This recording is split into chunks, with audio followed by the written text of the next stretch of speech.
The choice that was put over a year ago to Ukraine was, do you want to follow an economic support system and subsidy with Europe or Russia? The European system says, what we have in store for you, we're going to lower your living standards by 50%. We're going to take away the largest subsidy you have, the subsidy on gas, so it's going to cost much more to heat your houses and to operate. We're going to cut back public spending, and we have to make you look like Greece. Our system is one of austerity. Putin, on the other hand, said, well, we realize that there is a fraternal connection with you, just as we had with the Serbians and the Slavs. We're going to give you subsidized gas. We'll keep down your living costs. And after all, Russia is your major export market. And the United States then intervened. And why did it do this? The United States has almost been paranoid about the prospects for Russia to devolve back into what it sees as a kind of Leninist or a Stalinist framework. And this has really plagued and poisoned U.S. relations with the country. Is there any basis for that assumption? No, there's really not. I mean, really what we saw with the collapse of the Soviet Union was the people who would inherit the collapsed Soviet Union actually thought they were going to join the United States as partners. But this kind of toxic view of what the Soviet Union was and what Russia would be shaped what eventually did happen and the kind of relations that we would see between these two countries. And over time, this great mistrust of the United States by Russia's leadership.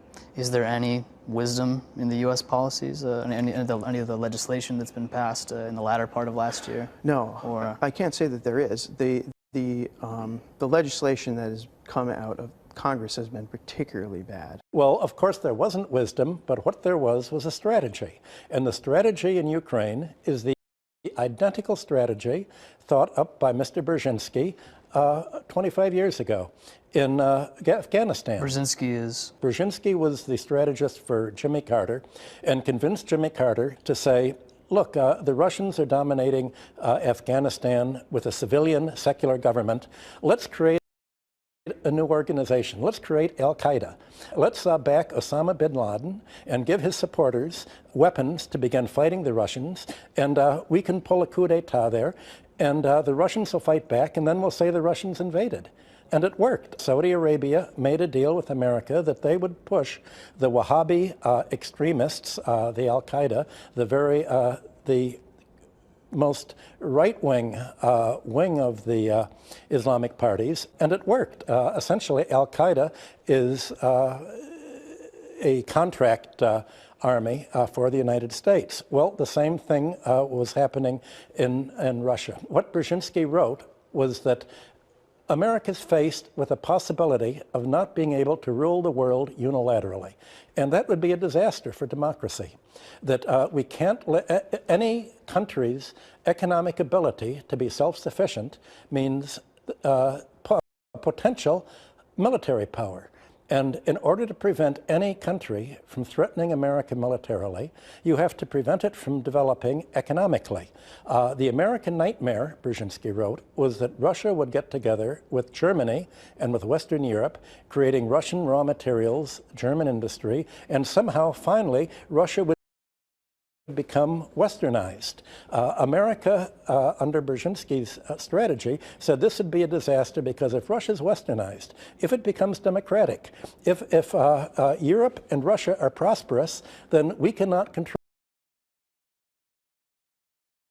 them anymore, and they will have no reason to be NATO. We've got to stop Russia, and the place to stop this Russian-European conglomeration is to split it right at the border down Ukraine. Let's do in Ukraine what we did in Afghanistan. Let's back the crazies. Well, most of them are the former neo-Nazi groups that have been so prominent that fly the Nazi flags. I don't want to present this idea of there being this kind of simplistic dichotomy in Ukraine between a kind of fascist force which has come into power against Russian military forces, thugs. I mean, all sorts of terms such as this have been used, pejorative terminology. It's more complicated. The Maidan was a very pluralistic movement. It contained left elements, centrist elements, hard right-wing elements. It's quite true, as both James and Michael have said, that the United States decided that it was going to pick winners. Now, this is something that the United States instructs or tells its client states in East Europe that they must never do with their economies. They're not allowed to help develop industries and pick winners. That would be bad. That would not allow the market to take place. But when it comes to politics, they're never going to allow the political market to operate. In other words, real democracy, and for the people to really determine what it is that they want. And so we see this picking of winners, in fact, by the United States. So what we've seen, unfortunately, is a situation in which the wishes of the people of Ukraine, for the most part, have been largely ignored. This is exactly what happened in Russia after 1991.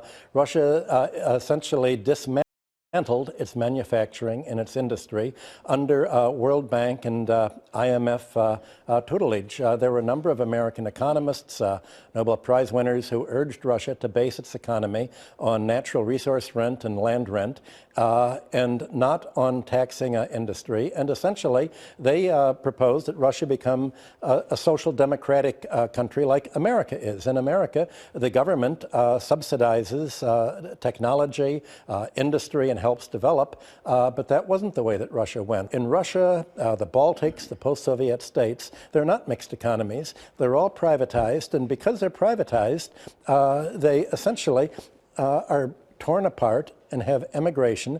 I think Latvia and the Baltics were probably a kind of laboratory. How can you convince a population voluntarily to lower its living standards, to have its young adult males that are educated and trained move to foreign countries and still vote for the neoliberals? And the answer is, as long as you can make the elections about hating the other side, about hating the Russians, about resenting the past injustices of Stalinism, then they're more concerned with their hatreds and the past than they are with developing themselves. Now, in defense of those who are tendering these suggestions for aid and loan programs to Ukraine, I mean, what they're saying is, and I'm sure many believe this, that this money is going to come with strings attached. There are going to be reforms.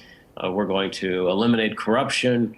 All the stuff that we heard in Russia in the 1990s under Boris Yeltsin, none of it really transpired, which doesn't mean that it can't in Ukraine.